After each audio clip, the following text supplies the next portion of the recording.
Kristalezko Sabaia deitzen den programa honetan, ezin zen falta Baztango udaleko berdintasun teknikaria den Eider Perez de Heredia.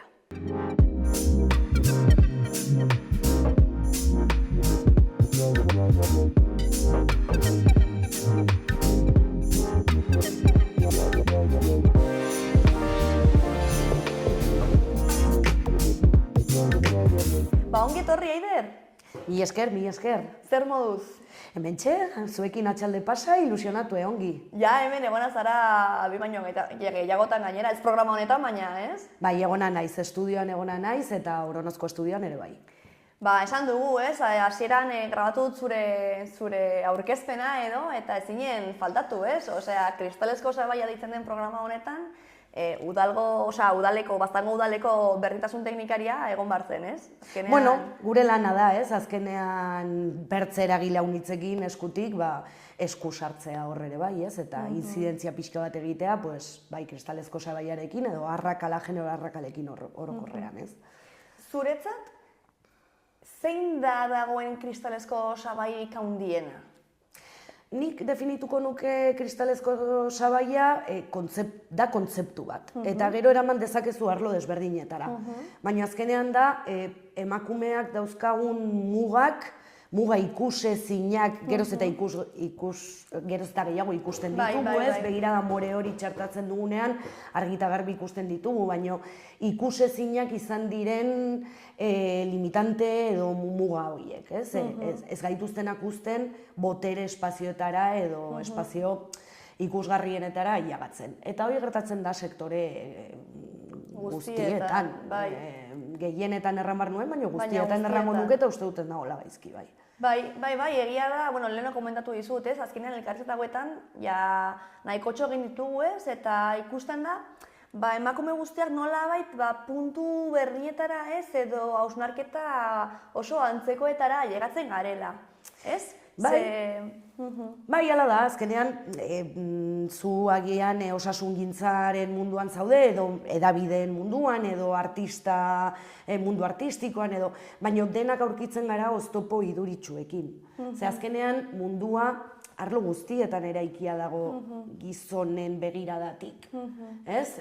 Arlo pribatuan gertatzen diren gauzak edo zaintzarekin eta zerikusia dutenak, igual, ikuspuntua beti femeninoagoa edo feminitasunetik, feminizatua, bertze guztia eraiki dute gizonen dako eta gizonen ikuspegitik, ez? Eta orduan gu sartu gara, eta lan arloan batez ere, gu sartu gara hortara, eta sartu gara joku hortara beraien reglekin, eta orduan hor daukagu oraindik erronka handi bat dela eraldaketa handi bat egitea, ez?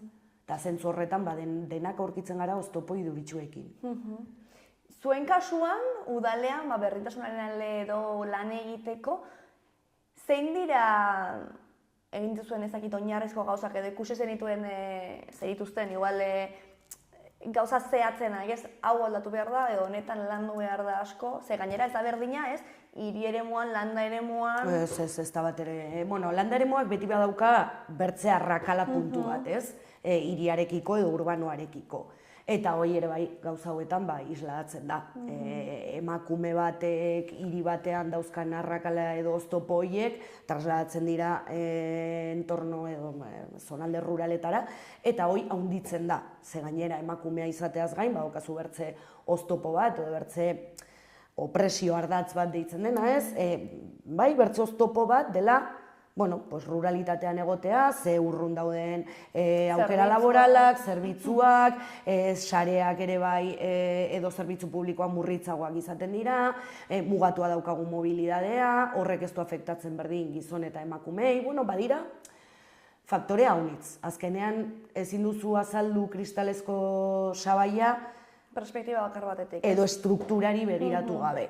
Eta estruktura horretan, gaude emakumeak eta gizonak, baina badaude ere bai, lekukoak edo arrazializatuak diren pertsonak, jatorriz hemengoak edo kanpotik heldu direnak, klase sozial desberdinak badira ere bai, badira gero ardatz pila bat eta hor intersekzionalitatea deitzen dugun hori sartzen da, ez? Eta begirada hori beti feminismotik eta berdintasun politiketatik adibidez, saiatzen gara, seguraski ez dugu beti alden ongien eginen, ze guk ere bai baditugu gure ikuspegiak, eta hortan lan egiten dugu, baina, bada oraindik zer egin. Eta ze gauza konkretu edo jorratu dituzue? Gu Baztango udalean, badaramagun lanean berdintasunarekin, orai memoriz ez dakit ongi erranen dudan, erranen nuke postua sortu zela 2012an edo, baina hori da modu ez egonkor batean egon dela beteta, ez? Orduan zaila da, azkenean kristalezko sabaia da afera bat sortzen dena estrukturetatik, osea, sistemaren gandik bera, ez? Orduan, eraldaketa sakonak behar ditu benetan aldaketak ikusteko. Baina bai egin dira politikak, igual ez tokikoan, ere bai egiten ditugu guk adibidez langileok, badukagu flexibilidadea sartzeko, kontziliazio neurriak, horrelakoak badira, enpresetan, enpresa guztietan bezala, edo gehienetan, existitzen dira. Baina hortaz gain, politika publikoak eta sentsibilizazioa egiten da, formakuntza ere bai. Orduan, udalaren barnetik badira modu desberdinak kristalezko sabai horretan eragiteko dela jendartearekin sentsibilizazioa, zaintzaren inguruan hausnartzea, rolak eta estereotipoak, eraikuntza eta sozializazioa, indarkeria bera ere bai, baduela bere inpaktua lanean ere bai, arrakaletan, eta ikustaraztea oraindik jendarte ez parekide batean bizi garela, zentzu hau nitzetan, genero ikuspegitik ere bai. Eta gero dago formakuntza, bai formakuntza eragile publiko zein pribatuei, komertzio munduarekin edo lankidetzan ibiltzea ere bai, garapen agentziekin lanketak egitea eta hor formakuntza ere bai eskaintzea, eta azken finean formakuntza aferak ere bai udalbarnean, ez? Ze udalbarnean, hasten baldin bagara, betaurreko more horiek janzten, izango dugu ere bai kontuan gehiago, eta hori da, genero perspektiba txertatzea deitzen duten hori, ez, honitzetan dira hitz handiak, baina azken finean da hori, erakustea, strukturak eginda daudela modu batean, eta begirada hori ereki beharra dugula, eta badira kolektibo gehiago eta ikuspuntu gehiago txertatuak izan beharra direnak. Azkenean, kristalezko sabaia ez da bukatuko emakumeak lanean edo politikan edo txertatzean, ze momentu honetan adibidez, emakumeak lanean daude, edo lanean erran nahi dut, lan ordainduetan, ez? Eta horrek ez du berez aldatu arrakala hau. Eta horre bai badago zera hausnartu. Eta gero ja daude politika publikoak. Eta politika publikoak bai izango lirakete, adibidez izan zen, amatasun lizentziak arautzea edo aitatasun baimen bat ere bai sortzea, ez? Eta ekiparatzea biak.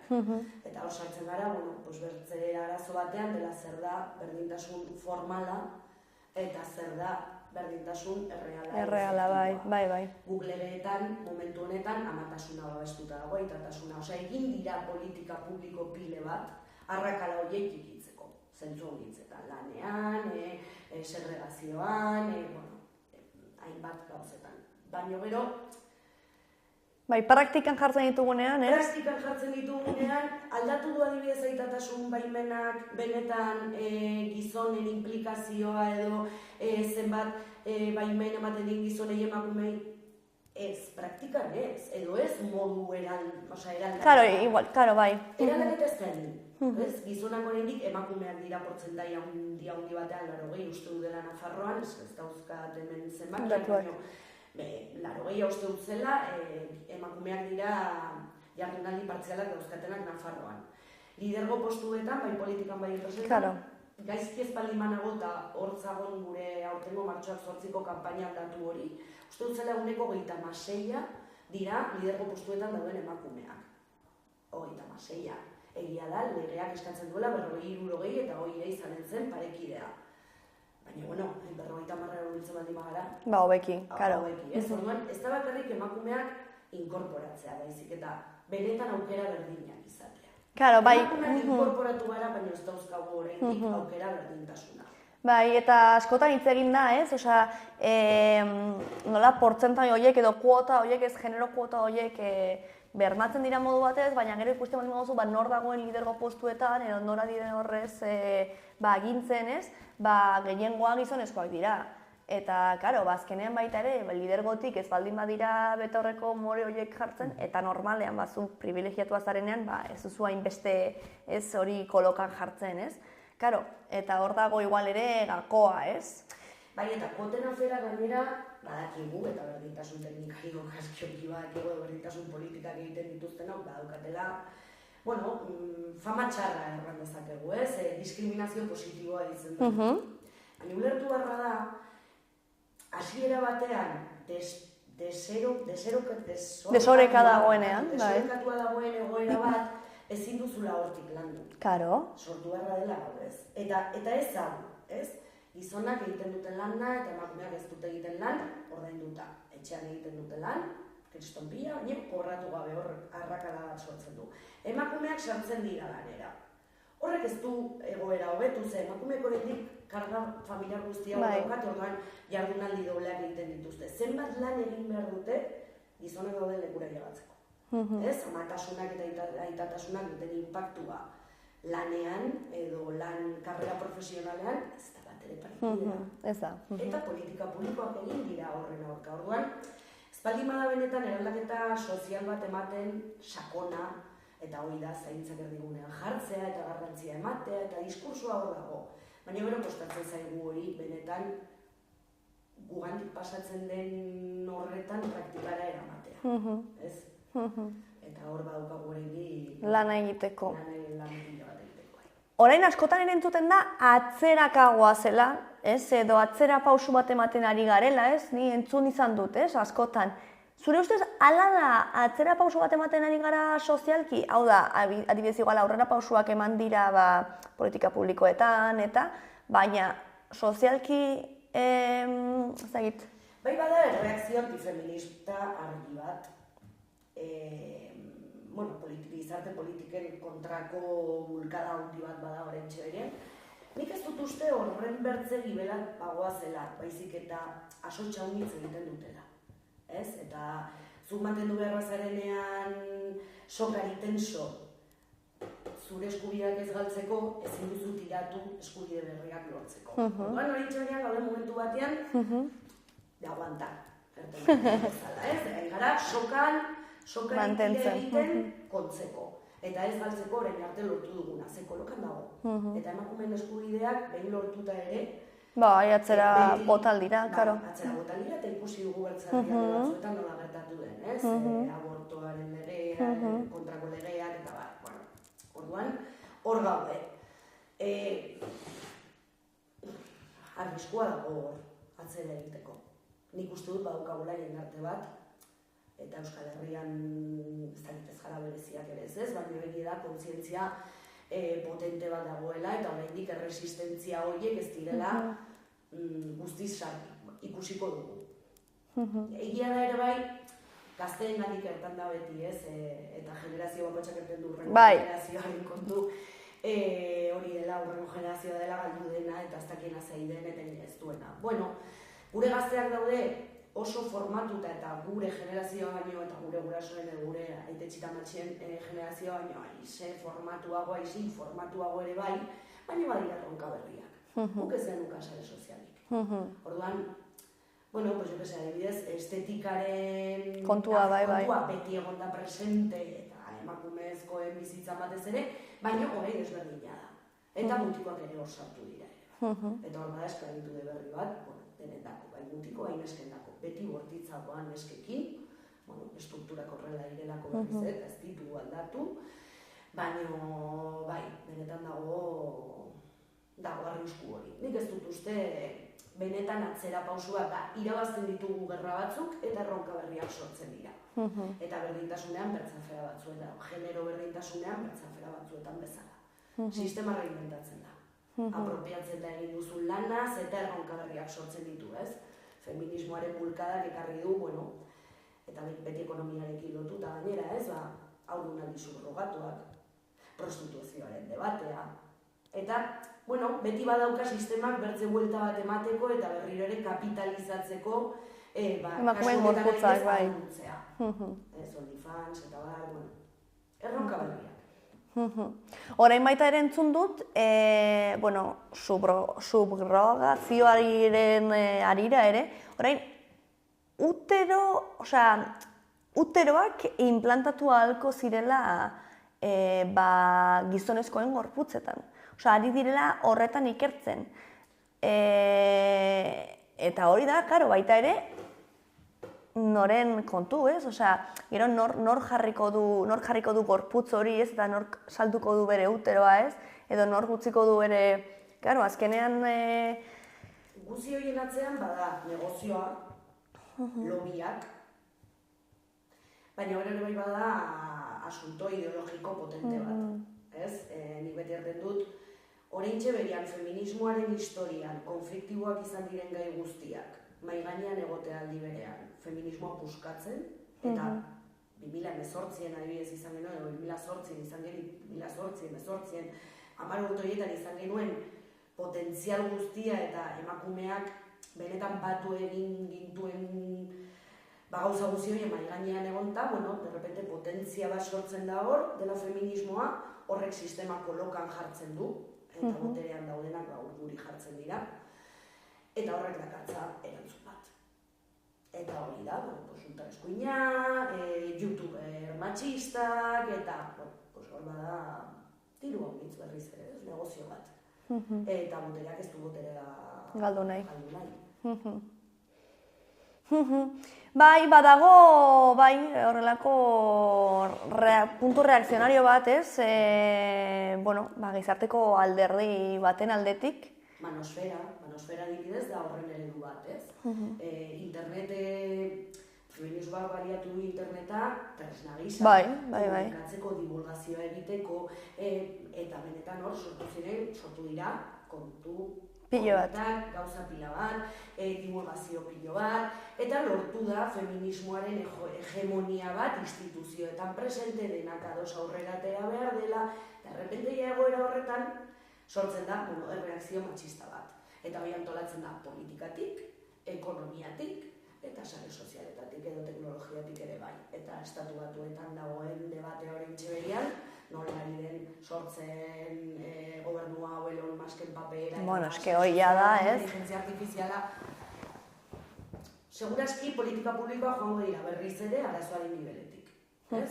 Pornografiarekin badaukagu arazo bat, baina regulatzen den arte arazoia kristona izanen da. Honekin sare sozialekin gertatzen zaigu berdina. Badaukagu... Bai, nahiko egoera potentea, eta gainera baita ere, horrekin batera askotan ere gezurrak asko zabaltzen dira, ez? Batzutan ere, nik entzun izan dut, baina ez nire ideologiatik oso aldenuta dauden pertsonengatik, ez? Nire ideologiatik nahiko gertu dauden pertsonengatik, komentarioa baina badaude, eski imaginatu pasatzen dela, ez? Nik ezagit norbaitekin logiten dut, eta horrengo gunean, ezagit denuntzia bat jartzen nago, denuntzia faltsuak, eta beste, eta kontu hori, ez? Izugarriak dira horrelakoak entzutea, eta, karo, azkenean mezu hori ere jasotzen ari gara, eta naiz eta gezurra izan, gezurra da, ze azkenean portzentaiak hor daude, ez? Denuntzia guztietatik, ezer faltsuak zenbateko portzentua da, oso portzentaje txikia, ez?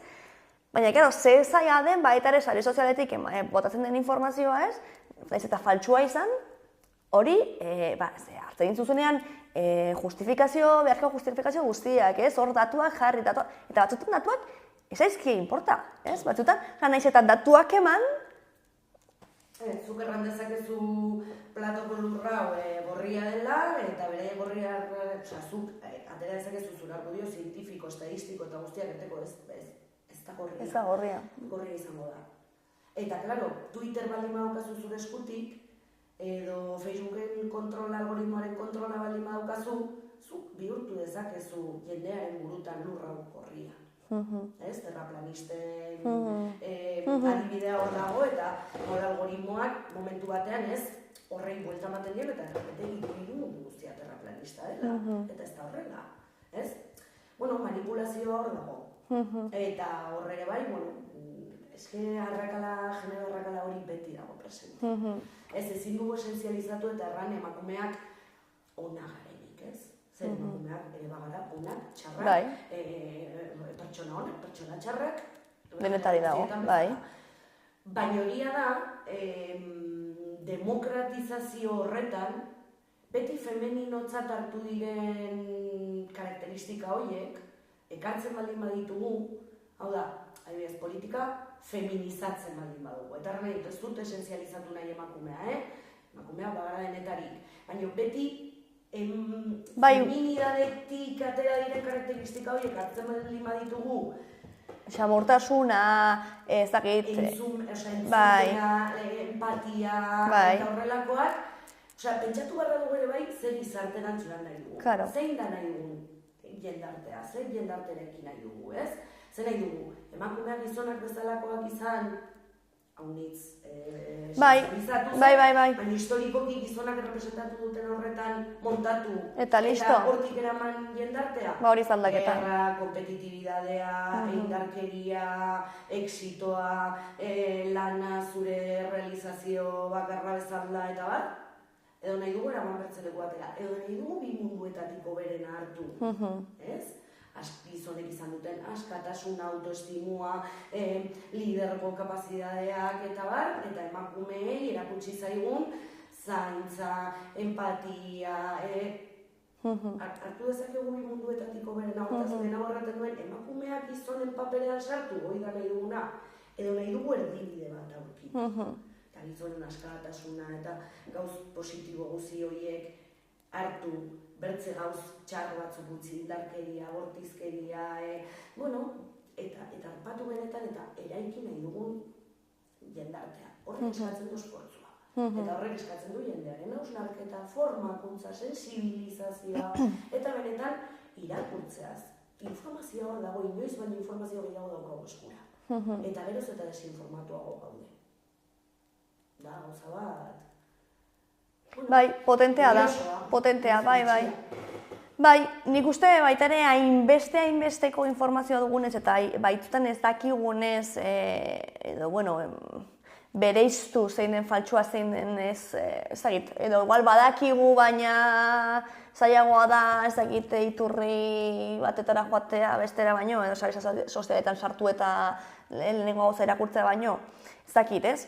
Baina bai, kuriosoa da, baina gustatu zait esan duzuna, ez? Nola, azkenean baitaren ikuste emakumeak batutan ditugula emakumezko erreferenteen falta, ez? Lidergoen kasuan, ez? Eta batzutan ditugun lidergo erreferenteak dira oso maskulinoak, ez? Noiz eta emakumezkoak izan, ez? Baina diozuna, ez? Errepresentatzen dute oso lidergo maskulino bat, ez? Orain arte, postu horietara llegatzeko, haiek bezala izan behar zinen, ez? Bestela, akabo. Eta nola, orain bai, ari diren gutxinaka ikusten beste lidergo mota batzuk, ez? Bai, baina kasu horietan ere bai, eta hori da Kristalezko Sabaiaren batze karakteristiketako bat, da, aiagatzen zarenean ere, ze gauza utzi behar izan dituzu. Bidetik, ze lankarga, doble, extra, triplea, ze emaitza, gizonek baino emaitza handiagoak eta hobeak erakutsi behar izan dituzu, hori dena lortzen baldin baduzu, eta aiagatzen baldin bazara ere, zure lana ikusiko da lupa batekin, edo zein akats txikik, eta hau hitzetan ere bai gauza personalekin lotuta, ze gizon baten eskandalo sexualak ez dute gizon hori boteretik aterako. Eta hau ditugu adibide privat, horietan sartuko. Denei bururatu zaizkigu, baina gehiago seguro. Arlo desberdinetan, bai kirolean, bai politikan eta bar. Baina emakumea baldin bazara eta eskandalo sexual bat baldin baduzu. Ikusi dira, ez? Eta bukatzen zaie, haien... Eta ez duzu nondik atera, zekara, hor dago ere bai imaginarioa, eta imaginario hori, rol horiek, estereotipo horiek ez ditugu galdu. Gainditu, ez? Ez ditugu politikariak edo lidergo postuetan gizon pile bat, beraien familietan ez dutenak arrakasterik izan. Dibortziatuta daudenak edo eskandalo batekin utzi dutenak beraien, inkluso indarkeria kasuetan murgilduta egon direnak, eta hor daude. Eta zuria baldin bazara ama dibortziatu bat, jazta. Ez ja, eski igual horren onatzara. Eta gainera izango duzu, kustodia bat mugatuko datzuna zure parte hartzea lanean. Eta gainera, eta hori imaginarioan dago, eta horitzetan gauza horiek ateratzen zaizkigu denoi, emakume eta gizonei, denoi. hola, puntu batean. Eta hor dago benetazko aldaketa egin beharra. Guk egiten ditugu politika publiko gehiago. Bideratzen aldira, kuotak, diru espezifikoak emakumeen parte hartzea sustatzera programak eta bar. Baina azkenean, eraldaketa etorri barra da, sozialetik, bai. Sozialki egin barra da. Bai, eta zezaila den batzutan emakumeendako, zenbait aukeraketa egiterakoan, ezagite lidergo postu baten aukeraketa edo politika munduan sartzea edo ezagite oso ikusgarritasun handia duen zerbaitetan, hori, karga familiar batekin, edo pertsonal batekin edo, askotan zaila da, etorri dira hemen politikariak eta hitz egin dugu askotan honi buruz, nola haien igual imaginarioan zegoen amaren, imaginario horretan edo, zer egin beharko lukeen. Udalean gertatzen, osoko bilkura arratsaldeko 7:00. Claro. Gizonek eta emakumeek ez dugu lan-karga berdina etxean. Eta hori momentuz horrela da. Erantzun konziliazioa edo erantzunkidetasuna ez da berdintasunean ematen. Zondiken emakume bat erantzunkizun aize gehiago eta hori dago zenbakietan argita garbi. Horrek eragiten du azkenean emakumeek ezin dutela edo badituztela beraien buruetan edo presenteago badituzten mugak. Zu sortuko zara enpresa batean, badakizula ganbarra zarela bidaian, ez dakit nora, 2 astez behin, eta gero zartxaldeko 7:00 izan behar duzula edo 8:00 afari bat, ez dakit zer soziokin helduela, ez dakit nondik, eta depende zein den zure egoera.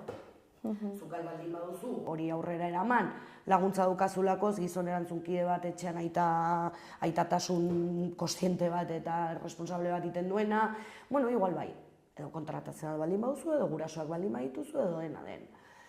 Gizonen karreretan ez dauka horrelako inpakturik. Ez dute dudan jartzen, ez? Ez dute, ez. Inork ez datzu galdetuko ejekutibo bat baldin bazara, eta etorri zara bidai honetara eta zure seme-alabak non utzi dituzu. Emakumea baldin bazara, entzungo duzu. Norbaitek errango batzu. Eta igual ez da intentzio txarrarekin. Ez, baina da, pentsatu gabe, eske hor daukagu amaren ikuspegi hori, ez? Amaren, zu gizon bat ikusten duzunean trajez, ikusten duzu negozioetako tipo bat. Emakumean oraindik ikusiko duzu, emakumea, ama, eta bar, ez? Hurbilagotik ikusten zaigu eta gehiago kritikatzen zaigu, eta hori ikusten da, zuen ikusten duzu dozein evento politiko handi bateko komentarioak eta komentatzen da emakumeen arropa. Komentatzen da emakumeen arropa, edo ze komentatua izan zen diputada batek eramantzolek bere aurra kongresura eta titia eman zionean denen aintzinean, ez? Olakoak, oraindik hor gaude. Orduan, gelditzen da oraindik lanketa handia. Bai, eta gainera nik uste zaila dela baita ere, guretzako, emakume bezala, nahiz eta sozialki lanketa hori egin ez baita ere, pertsonalki batzuetan, nahiz eta guk gure lanketak egiten ditugun, azkenean nik uste privilegioa ez duzunean, zuk hori lantzen duzu askoz ere gehiago, ez? Zaila da, guretzako nik uste baita ere aldatzea. Referentirik ez dugulako, ez delako, orain ikuste hasi delako, hasi dela horri buruz zintzoago edo argiago hitz egiten, ez? Burura etortzen zait baita ere, orain Nara Alvarez dago hor, late showa egiten, ez? Eta bere askotan esaten du, zenbait komentario, ez? Bere amatasunari buruz, ez? Eta garo, horietakoak arraro dira entzutea, emakumeen aldetatik. Eta gainera... Entzutea. Kau, ze beti izan ditugun late showetan gizonak. Bueno, bai. Eta gizonak zenbat solasten dira beraien aitatasunaz edo aurrekin pastu zaienaz, edo ez da zentrala beraien, ez da izan orai arte zentrala beraien bizitzan. Orduan, ez dut horren kontu solasten, igual eta dute komentarioren bat. Eta hor da sortzen dena ere bai, eta hoi pastu zaik jendearekin komentatzen preziskien arren programa, eta jendeak... Es que son cosas de mujeres. Eskar, ze gizonen aferak izan dira betianik gauzak. Aferak, denenak... Guztienak, bai. Baina emakume batek solasten duenean, amatasunaren inguruan, hori da emakumeen afera bat. Ez? Claro, eski igual horre bai eralda. Horta zerten dut, benetan, eraldaketa dela sakona eta egin beharra eta dago arlo guztietan, eta denok badaukagu hor barruan eraikuntza guzi hori. Eta ezin dugu utzi, privilegioan bizi garenak, edo bertze arlo batean bazterretan gaudenak, edo bizitzen duzun lekuti bizitzen duzula horre eraikia izan zara. Eta hori ez baldin badugu hausnartzen, ez gara konturatuko. Ez baldin bagara konturatzen, ez dugu onartuko, eta ez baldin badugu onartzen, ez dago aldaketa posiblerik. Eta hor bai, beldurra ematen du ultraeskuindarraren presentzia eta geroz eta ahots potenteago horrek, ez? Ze hor bai fake news pile bat sartzen dizkigute, eta hor arrazoitzeak ez du eraginik. Eta zure ustez zer egin beharko litzateke lehenik eta behin sozialki eraldaketa, berazko eraldaketa bat ikutzeko? Zein dira oinarrizko gauzak? Hezkuntza, kultura? Betiko errango dugu, ez da errezeta magikorik, ze horretan badaramagu urte pilo bat, bai berdintasunean, bai interkulturalidadean, bai aldaketa klimatikoan, bueno, afera pile batetan, ez? Bai, kontzientzia. Benetan, osea, utzi barra dugu, eta gero mundua geroz eta azkarrago doa, geroz eta denbora gutxiago daukagu. Azkenengo 10 urtetan baita ere, zenolako aldaketak egon dira, osea, izugarria izan da baita ere, ez? Eta ez dakigu nora eramaten gaituen ere bai, ez? Inteligentzia artifiziala, hori den, aldaketak ari dira izaten oso azkarrak.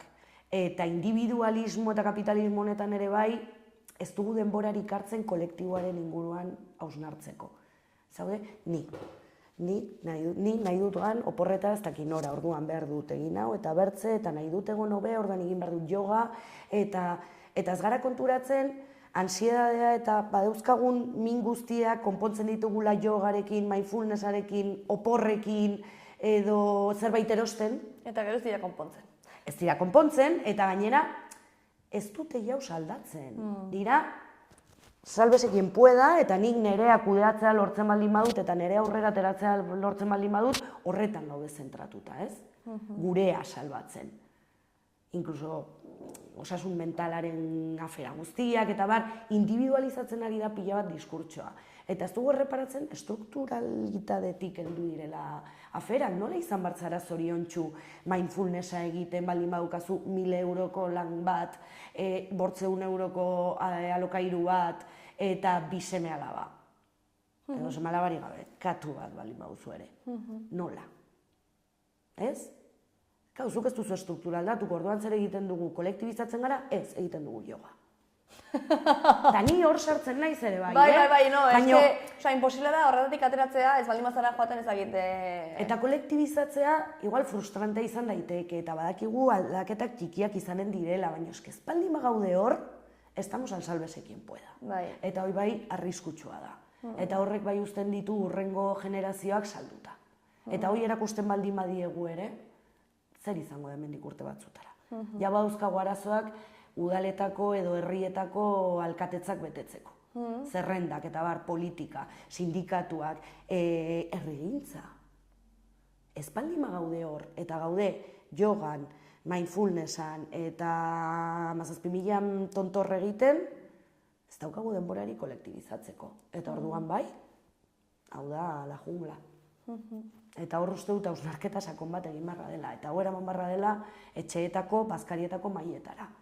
Eta ez solastu horren bertze, zer izanen da kasu hau edo bertze, eta hau, izanen da denuntzia falso bat, edo hau da, ez dakize diru laguntza falsuki jasotzen.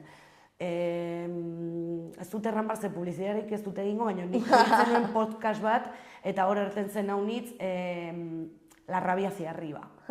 Eta hala izan barra da. Osea, ezin dugu gurea bakarri begiratu eta gainera behera bota kaka guztia. Kaka goiti bota barra da. Ze hor da erabakiak eta benetan estrukturak eraikitzen diren leku hori ez. Gero, txeko familia bazkarioetatik ateratzen zanean buruarekin horrela, zer egiten duzu yoga edo zer egiten duzu gero? Bai. Lehenengo rabia zerri bat gero yoga, ez? Bai, ez yoga egin dut aurretik, ez ateratzeko nire lekutik eta formak ez galtzeko bazkarien bileran edo inkluso lagunekin poteoan, eta gero joaten naiz etxera eta ez zara zu da mundua, eta hasi arnasketak egiten, eta bai, eta meditazio pixke bat, behar da, osea nik ez dut erten ez dela lan individualik egin Bai, behar, egin behar da. inbarra da, baina ezin dugu ahaztu kolektibidadea, Bai. eta azten ari gara. Bai. Ez, gaude horren zentratuta gure ongizatean, eta hori ere bai da konsumismoaren eta kapitalismoaren gol potente bat dela, ez? Zure burua da garrantzitsuena. Zematen zuten dugu hau, ez? Ez naiz bilerara joan, benetan supernekatuta nengoelako eta behar nuen deskansatu. Ja. Ulertzen dut, Baina esfortzu hori egiten ez baldin badugu eta ez baldin bagaude hor, gu da galduta daukagu. Ba, bueno, horrekin gatuko gara, Eider. Baina nik, ja, bukatzeko pixkat alde positiboago batekin, esango nizuke, ze esango zenioke, ba, ez dakit, neskato gazte bateri edo, badagoela hor, ba, ez dakit, aukera bat duela, ez dakit, lidergo postu batetara sartzeko, edo oso sektore maskulinizatu batean sartzeko, eta, bueno, ba, sentitzen ari da, ez dakit, impostoren sindromoa delakoa, edo pixka batola zalantza ez, ze esango zenioke? Ba, nik errango nioke feminismora lotzeko. Zergaitik, zer erten alnion psikologara joateko, eta bere burua alduntzeko, eta bar. Baino, eta hori egin dezake ez dago inoiz lekuz kanpo, baino kolektibidade horretara hartzea, ez? Irakurtzea, bilatzea, sentitzea, ez dela bakarra, ez dela bere afera, ez da zure afera, ez da zu etzarela ona zure lanean. Da? Estruktura batzuk badira hor, badira oztopo batzuk, denenak dira, eta horri aurre egitea. Eta horretarako militantzia, antolakuntza eta borroka feminista. Ba, orain bai, horrela geratuko gara mezu horrekin, Eider, mila esker, etortzeagatik. Mila esker zuei ere bai gaiari hartzeagatik, ze garrantzitsua da ere bai, gauza hauek, bueno, bai, Davideetan ere bai komentatzea, ez? Zuek ere baduzue hor, bueno, potentzial bat, ez? Ba, horretan jarraituko dugu, bakoitza bere borrokan, ez? Mila esker. Mila esker zuri. Gobierno de Navarra. Nafarroako gobernua.